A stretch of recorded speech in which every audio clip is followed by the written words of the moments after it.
Hey everyone, and welcome. Today we are diving into something I think we're all looking for, maybe now more than ever, true rest. So let's get into it and explore what that really means. So let me just ask you this straight up. What is true rest? I mean, have you ever really thought about it? Is the rest we get just a break from being tired, or is it something deeper? We live in this incredibly noisy world. And I'm not just talking about the noise on the street, but the noise inside our own heads. And right in the middle of all that chaos, what are we looking for? A little bit of silence, a little bit of peace. But man, it can feel impossible to find.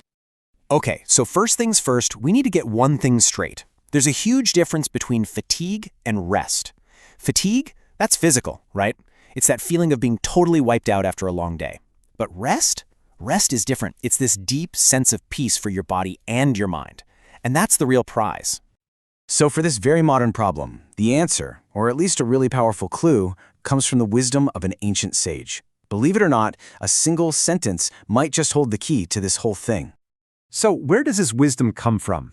Well, it's from a work called Arul Varunthu, which translates to A Feast of Grace, written by Srimath Swami Chidbhavanandar, and what it offers is a completely different way of looking at rest. Okay, you ready for this? Here it is. The body and mind find rest in proportion to their immersion in the nature of the self. Just let that sit for a second. There is so much packed into those few words. All right, so let's crack this thing open. We're going to go inside this sentence and really unpack the core ideas, because only then can we get what it's truly trying to tell us. So the first big idea here is Atma Sarupam. What on earth is that? Well, it's our true nature, our fundamental state of being. It's who you are at your absolute core, way beyond your job title, or your name, or anything like that.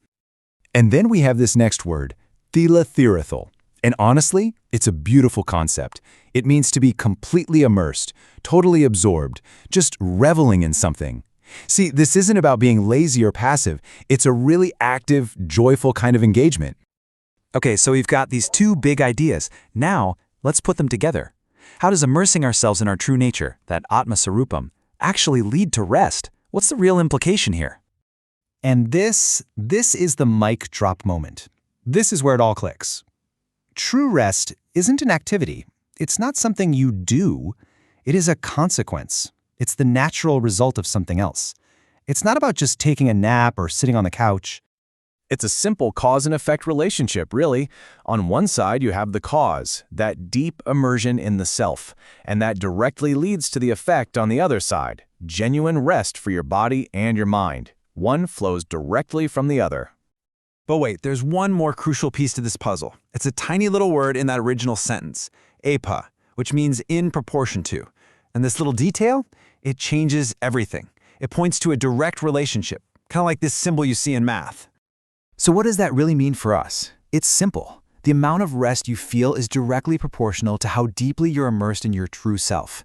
The less immersed you are, the less rest you get. The deeper you go, the deeper the rest. It's not an on-off switch, it's a dial. Okay, so let's boil this all down. What are the big takeaways from the sage's wisdom? First, true rest is internal, not external. It's a state of being, not a state of doing.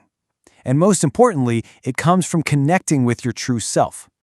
And that brings me to a final question, something for you to think about. What is your rest connected to? Is it just sleeping in on a Saturday? Is it a vacation? Or is it something deeper? The search for true rest, well, it's a journey, and maybe these words can be a kind of map.